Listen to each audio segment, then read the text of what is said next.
speaking about Stephen. We've been talking about him now for a couple weeks. And I want to, we're looking at 4 features of the greatness of Stephen. 4 reasons he was great. First of all, we have examined his choosing. And last week we finished looking at his character. All right? Tonight we're going to look at the next 2. His courage and his continence. And somebody had asked me about, when I was teaching last week and saying how Stephen, they asked me if I was advocating, I don't know. They were asking me if I was advocating being a pacifist. Because, Stephen, you could say he gave up his life.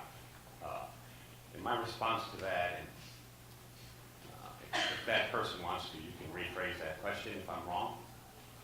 But Stephen, I don't think Stephen is any more of a pacifist than we would find Jesus Christ to be a pacifist.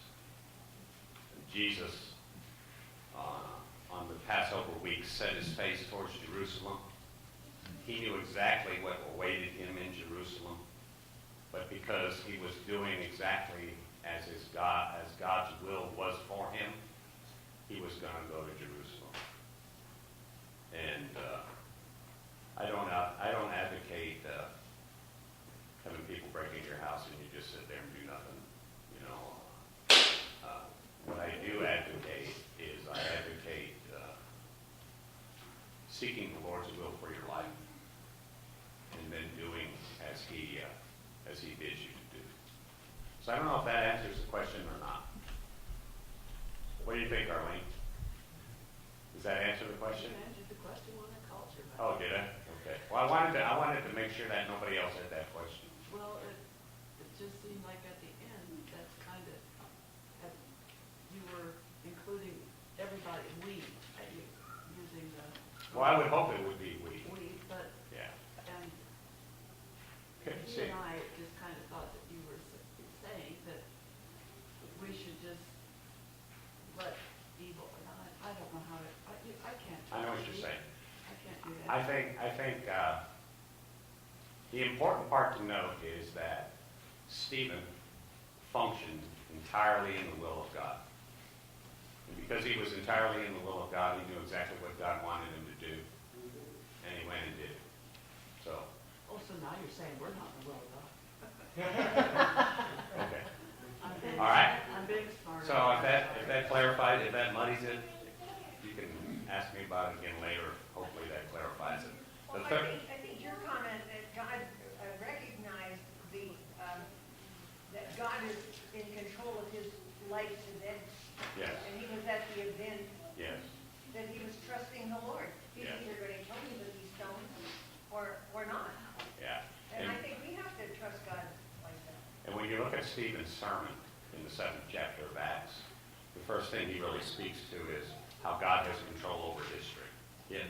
And if God has control over history, God has control over everything. Everybody. So, third feature of Stephen's greatness is his courage. All right?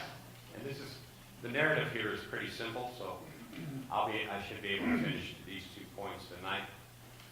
There's really nothing as wonderful as courage. It's a great thing. You read stories about some of these guys in combat. Amazing stories of courage.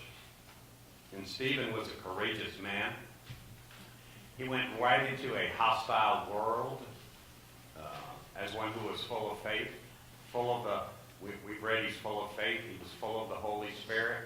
He had a lot of love for people, and he had power, and he went right into and up against the system. And the key word in regards to his courage is in verse 13 of Acts 6, where it says in verse 13, it says, and they set up false witnesses who said, this man, and here's the key words, does not cease That's good. Stephen never ceased speaking.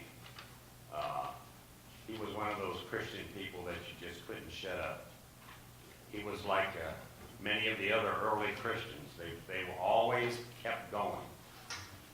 And so they say that he does not cease. And, you know, it's easy for us to sometimes to quit and chicken out and cop out at the first sign of resistance. But Stephen didn't do that. So let's move back just a little bit. Look at verse 9 and see how this all began. So it says, "Then there arose some from what is called the synagogue of the freedmen." Okay? Now that word arose, that doesn't mean they got up out of their chair. That means that they got their dander up. There arose some from what is called the synagogue of the freedmen. They got excited about what Stephen was saying. And they arose, and then it has, some of you, now there's various renderings of this dialogue in this verse. The Cyrenians, the Alexandrians, and those from Cilicia and Asia. And what were they doing with Stephen? They were disputing. And that word disputing means they were having a debate. Okay? Yeah. So they sat down, they were having a debate, they were matching intellects with each other. And notice that they have quite a few different groups here. The Cyrenians, the Alexandrians, the Cilicians, and the Asians. They're talking to Stephen. And so there's a meeting of all these different groups. And, you know, we've mentioned it 2 or 3 times now, how Satan destroys the church. He uses 3 tactics predominantly. One, he uses persecution, where he scares the saints into causing them to be quiet or causing them to step away from their witness. All right? Second tactic he uses is sin in the lives of the members of the church. Blatant sin can destroy the testimony of Jesus Christ to the world. And the third one is dissension in the body. All right? We talked about that last week again. How some people dissent in the body. Sometimes they don't even know they're dissenting, but they are dissenting. And so we've looked at how Satan has already tried those 3 tactics so far in the book of Acts. But here he goes back to his first technique again. He tries persecution. So Stephen had confronted these people. He had gone to the synagogues, to the synagogues, and synagogue simply means a gathering place to come together. And these synagogues were places that the Jewish communities assembled to read scripture and worship. And how did the synagogues begin? Back in Babylonian captivity.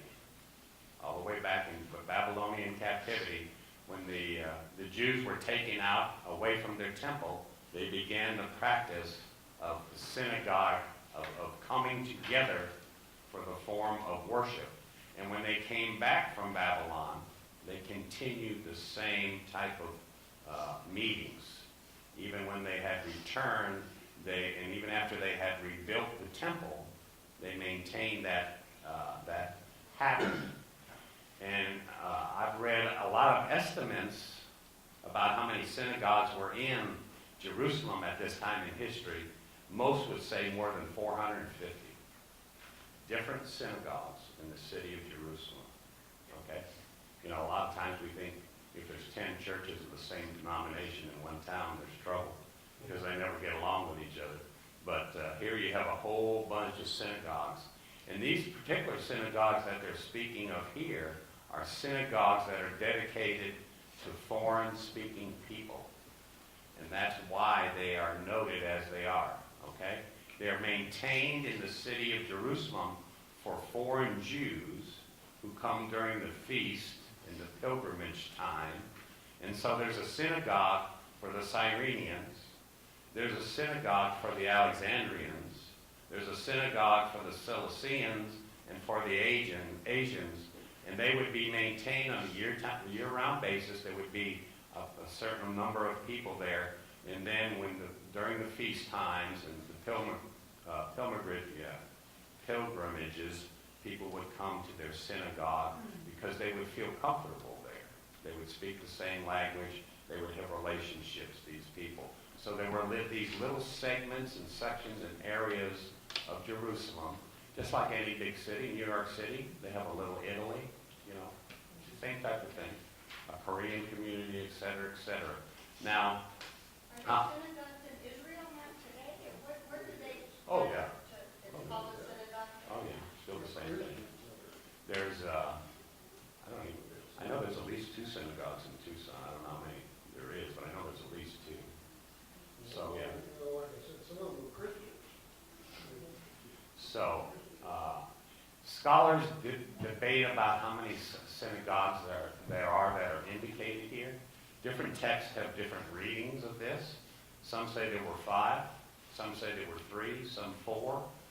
Some say there were combinations of that. So, some say that all these people were really just one in the same group, just different nationalities within the same group. I hesitate to believe that. But the first group that's noted is what?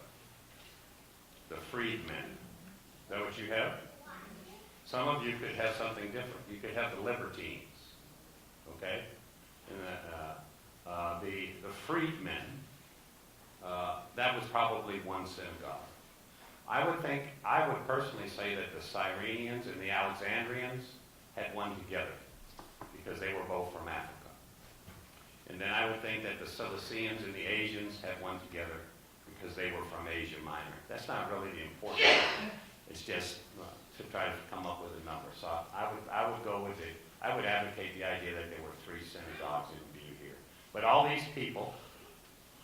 these people had come together at one meeting to dispute, it says, with Stephen. Okay? Apparently he had spoken to them. What did Stephen do? He would go to the synagogues and preach. Okay? And Paul followed after his method. So he had gone around, and now these people had come together, and they had confronted him. And the first group, again, is the freedmen. And the freedmen introduces us to a community of Jews that were once slaves. In 63 B.C., before the birth of Christ, Pompey had gone into Israel, and he had taken a group of slaves from the Jews, okay? And he hauled them back to Rome. And after a certain number of years, though, they were released, and they had moved out of Rome and had moved back to different countries, and they established a community of freed slaves, and your outline the word is slaves, and they were called the libertines. Now, in modern vernacular, libertine is somebody who's liberal. It has nothing to do with that here. Here it just means people that had been freed. And while they were in Jerusalem, these libertines would go to their own synagogue. Then there's this group from Africa, the Cyrenians. That's a city, that's an area in what is today modern-day Libya. And it had a large Jewish colony. And, of course, the Alexandrians would be Alexandria, named for Alexander the Great, capital of Egypt. And there were a lot of Jews in Alexandria. And you know what a lot of them were? They were scholars.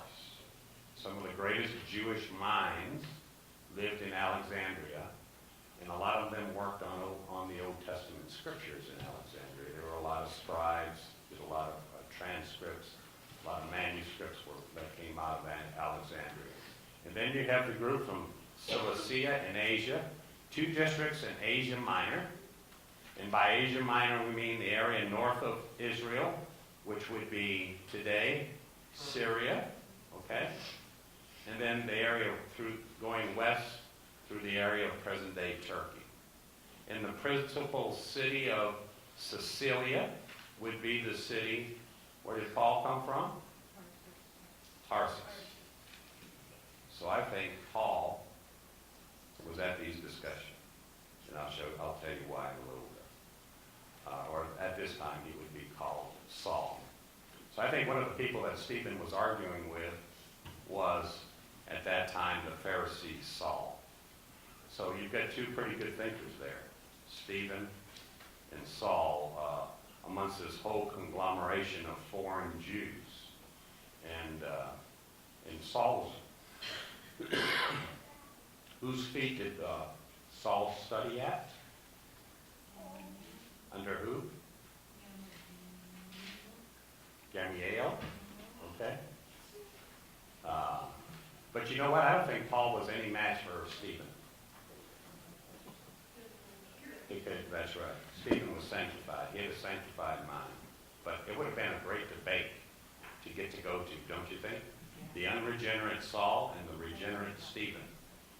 That would have been better than Hillary and Trump. It would have been the thriller from Jerusalem. Who was the moderator? Not Lester Holt, that's for sure. But I might ask about that when I get to see the Lord about that debate. But anyway, Asia Minor, Sicilia was very near Syria. Large Jewish colony there. Principal city Tarsus, and Paul was from there.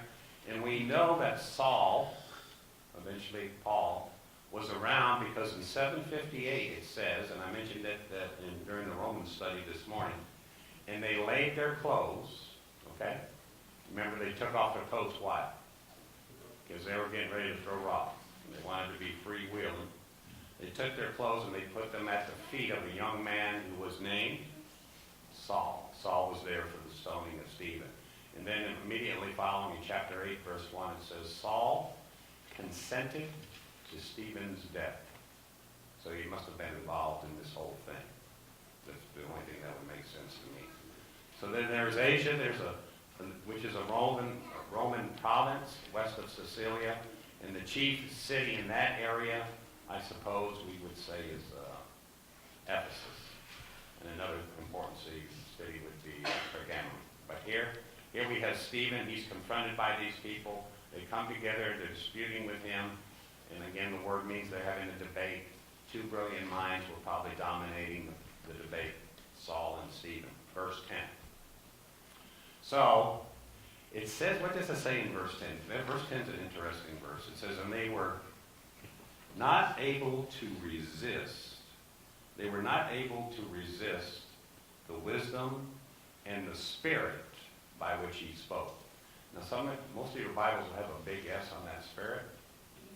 I don't agree with that big S. I think it should be a little S. But, and I'll tell you why in a minute. But the point is that they couldn't handle Stephen. He had a great intellect. He was evidently a terrific debater. I imagine they had a very heated debate over critical issues, but they couldn't resist his logic. So what is the tactic that you use when you lose a debate? What do you do? What does the loser do? In politics, what do they do? They slander. In the outline, the word is slander. That's what they do. If you beat one of them in a debate, what do? They slander you. They talk about you personally. They attack you personally. And that's the way it is in politics. If you don't have an argument that you can win, you just defame the other person's character. That's the way our political system is in America. So they started to defame Stephen. They couldn't beat him in a fair debate because he was too good. So they decided to slander him. They couldn't handle his wisdom, okay? And then they couldn't handle his spirit. And I do think it's a small s. And what it means is his demeanor, his power, his zeal, his sincerity, his ability to think, which is spirit-led, okay? But still it's his spirit. Because in Luke, I did the cross-reference on that, and it says, for I will give you a mouth, Jesus speaking, and wisdom, which all your adversaries will not be able to contradict Amen. or resist. Amen. Amen. The King That's James good. has a little f. Huh? King James has a little f. Yours has a little s? No, the King James. Oh, the old King James does? Yeah, the New King James has a big S. I think the old King James is more accurate than that. So Stephen had two things that every good speaker needs. He had content and he had delivery. And they couldn't handle his content or his delivery. They couldn't handle Stephen. he was more than a match. It says they couldn't resist him. He was more than a match for all the minds that were gathered against him. So they decided the only other thing they could do, and they do that in verse 11. In verse 11, then, it says they secretly induced, in the King James it says suborned. They secretly induced men to say, "We have heard him speak blasphemous words against Moses and God." As I said, the King James says suborned. Yeah, and you notice the order. Make sure you understand the order they say it in. He's speaking blasphemy against Moses and God. Note how important Moses is. The law is all important, all right? And that shows you what they thought of the law. So they hired witnesses. That's what this means. They suborned, they induced false witnesses. And you might say, well, that's terrible. Well, what did they do to Jesus? They did the same thing. They falsely accused him of blasphemy.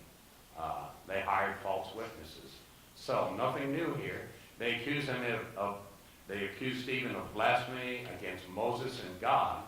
And blasphemy, as it would be used in this context, is to speak evil of something that God deems sacred. The word in your outline is the word sacred. To speak evil of something that God deems sacred. Blasphemy is to speak evil of what God says is sacred. And so they figured that Moses was sacred.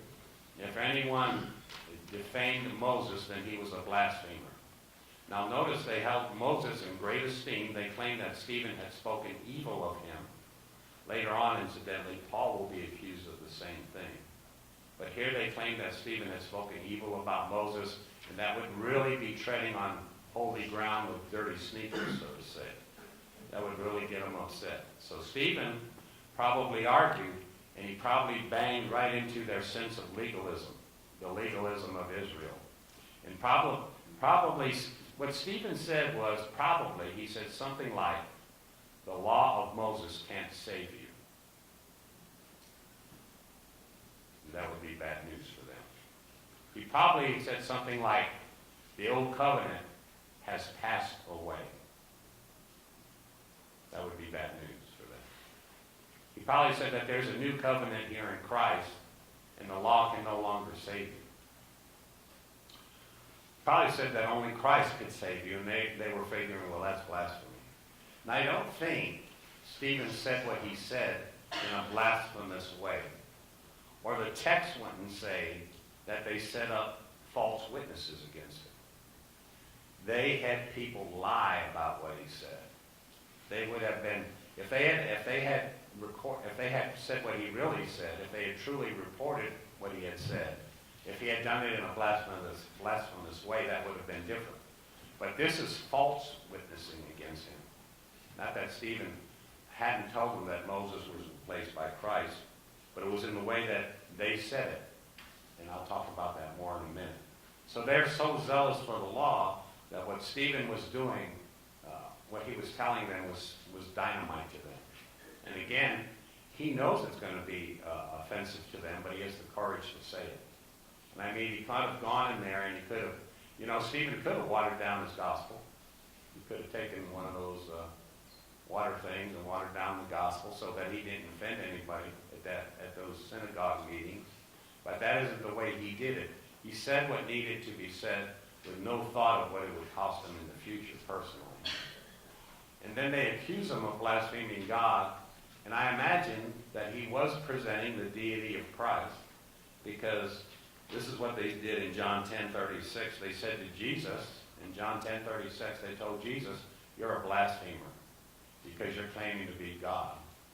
So here's Stephen, he's talking about this new covenant in the person of Christ, and they accuse him of blaspheming Moses and God, when in fact, he didn't either. So verse 12, what does verse 12 say? It says in verse 12, and they stirred up the people and the elders and the scribes, and they came upon him. They seized him, and they brought him to the council. They seized him and brought him to the council. They stirred up the people. Wow. They like to stir up the people. The elders and the scribes of the Sanhedrin, they've been stirring up people for a long time. And the people had been stirred up before. And now they're doing it again.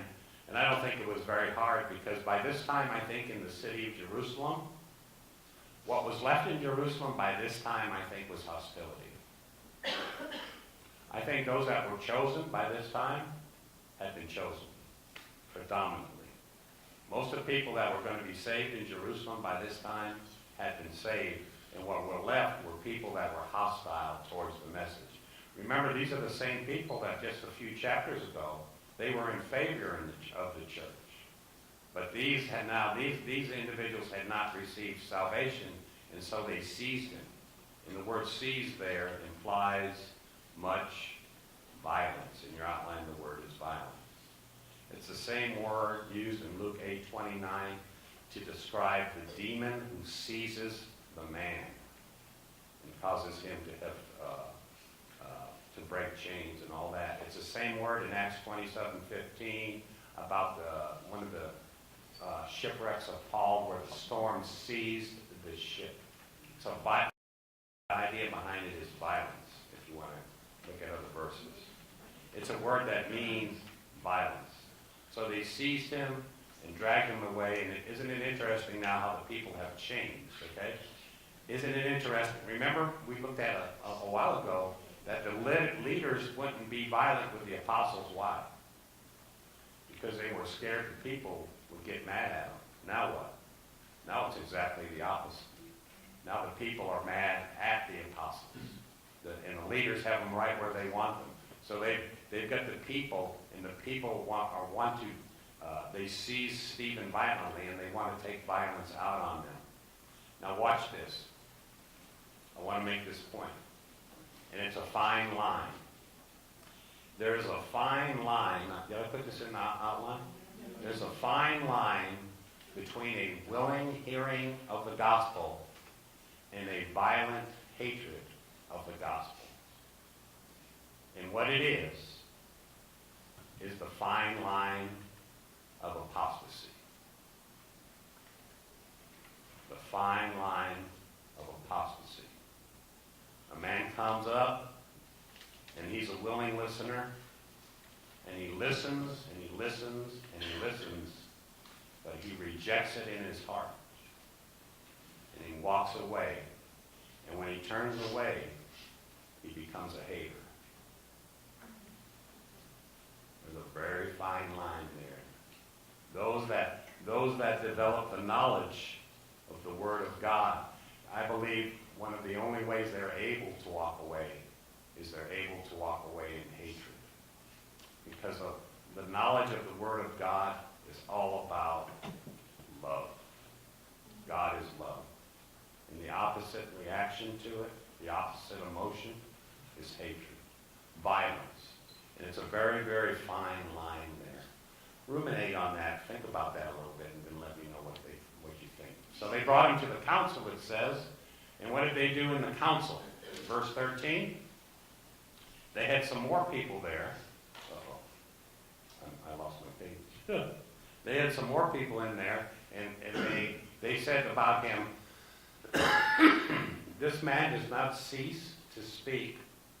So now he does not cease to speak blasphemous words against this holy place in the law. So now he's in real trouble. Now he's knocking the temple. He's talking bad about the temple. And he's talking bad about the law. So in verse 14, what does it say?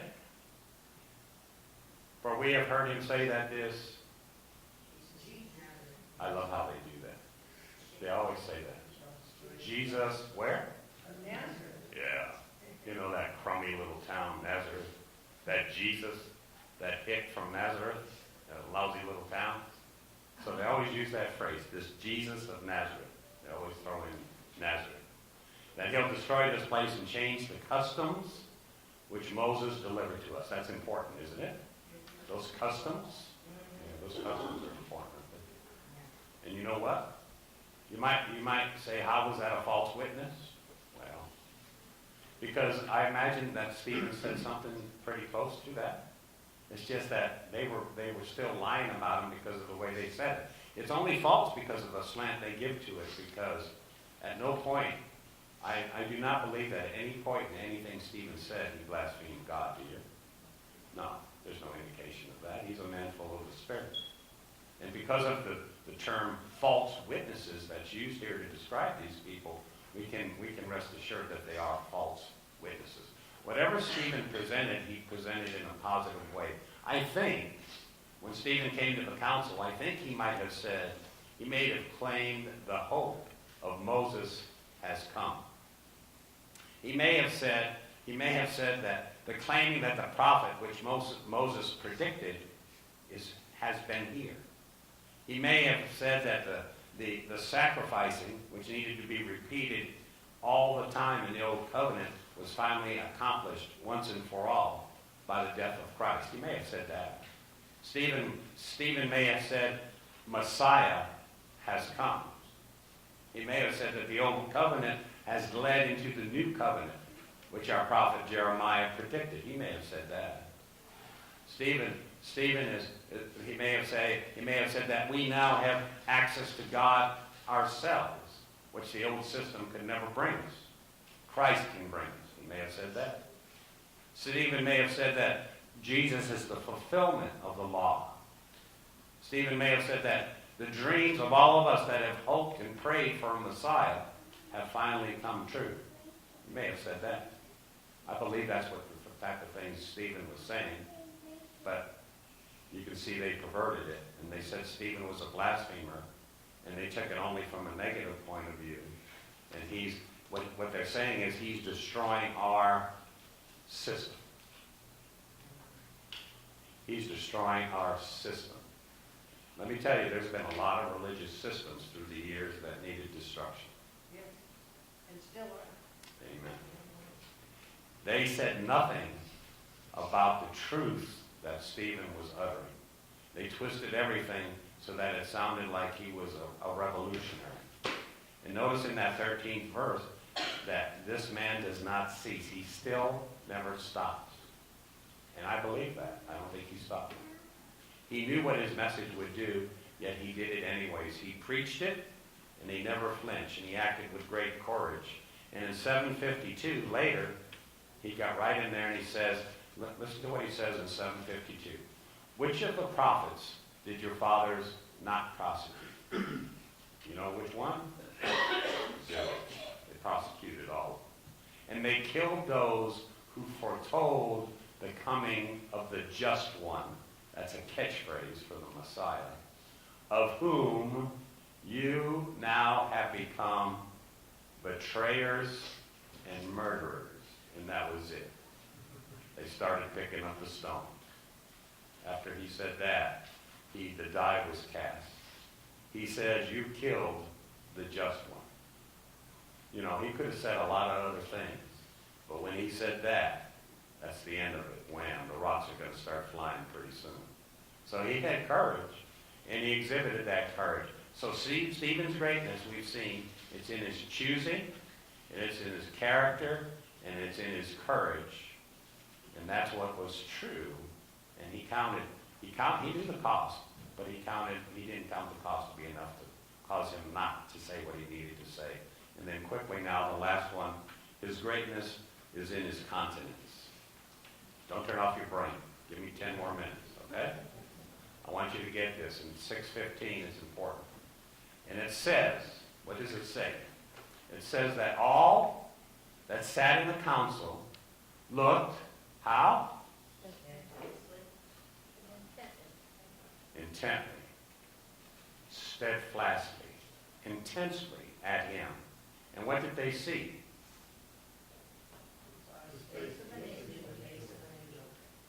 So, they're sitting there, and this is terrific. This is one of the greatest rebukes in the Bible, and there's not a word spoken. They're saying Stephen is an evil, evil man. He's a blasphemer of Moses and God. And he's sitting there, and he has, and this wording is very purposeful. He has the countenance of an angel. You know what that means? He has a holy face. A holy face. In your outline, the word is holy. Can you imagine the situation? These are the most powerful Jewish leaders. In their council, they have this man before them, and they have to be thinking, uh-oh, something's wrong. Look at him. He's got the face of an angel. And they were looking at him how? They were looking at him hard, steadfastly. They kept looking at him, and he's got this angelic, holy face. And what that means is he is manifesting the glow of God. And how do you manifest the glow of God? This has only happened one other time in the history of the world. How did it happen? Who was it? Moses. How did it happen? The presence of God. That's how it happened. So what the face of Stephen is reflecting the presence of God in his very being, what he had on his face. And I believe that Stephen was manifesting the glory of God because, as Peter said, if you are reproached for the name of Christ, Peter said, blessed are you, for the Spirit of glory and of God rests upon you. The Spirit of glory and of God. And I believe that Stephen had radiating from his face the very glory of God. So these guys are indicting him, and at the same time, God is manifesting himself through Stephen. And they said, you blaspheme Moses, but listen to good.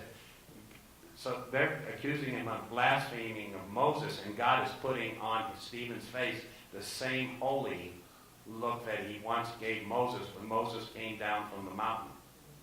The only other man in history who ever had a face that looked like that.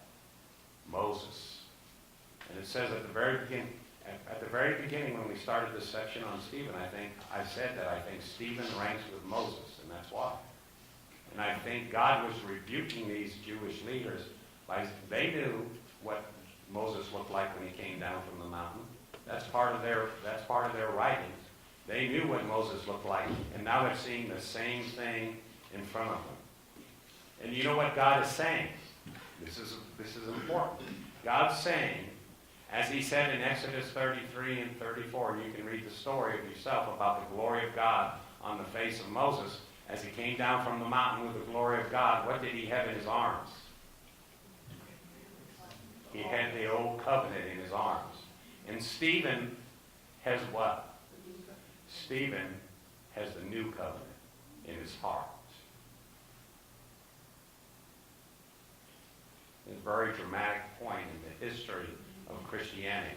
Stephen is proclaiming a new covenant, and God puts his stamp of approval by his glow on the face of Stephen. And he is telling them, I once approved of Moses, and now I approve of Stephen. It's a fulfillment. 2 Corinthians 3. If you got your Bibles open, it's important to read this stuff. I'll read it to you, but you come with me. 2 Corinthians 3:7. This is what it says. But if the ministry of death, that means the old covenant under Moses, okay? Written by Paul here. But if the ministry of death, written and engraved on stones, talking about the Ten Commandments, the tablets, was glorious, and was it not? Yes, it was. It was God's law. So that the children of Israel could not look steadily at the face of Moses because of the glory of his countenance, which glory was passing away. It was lessening. Every second, that glory was passing away. Okay? So if that old covenant was glorious, Moses was once lit up, and it was a glorious covenant. Verse 8, how will the ministry of the Spirit not be what? More glorious. And listen to the next verse, verse 9. For if the ministry of condemnation had glory, that's the old law, the ministry of righteousness, that's the new covenant, exceeds much more in glory. For even what was made glorious had no glory in this respect, because of the glory that excels. For if what is passing away, the old covenant, was glorious, so what that's saying is that God gave his people a glorious covenant. But in that glorious covenant, and when he placed that glow upon Moses' face, even as Moses came down the mountain, remember what happened to the people when they saw Moses? They looked away. They couldn't look upon that glory, even though that glory was receding moment by moment by moment by moment. The glory that is manifested in the new covenant greatly exceeds the glory that was manifested in the old covenant because of who Jesus Christ is and was and still is to this very day. So what God was doing was putting the glory of God on the face of Stephen. He was approving the new covenant in the very face of the religious leaders of Judaism. Right in their face, he was saying, Stephen is a purveyor of the truth and of the new covenant by exhibiting his glory on his face. So what made Stephen great? His choosing. Out of all those Christians, he was the first man chosen. His character, he was beyond reproach in his character. His being courageous, and his continence.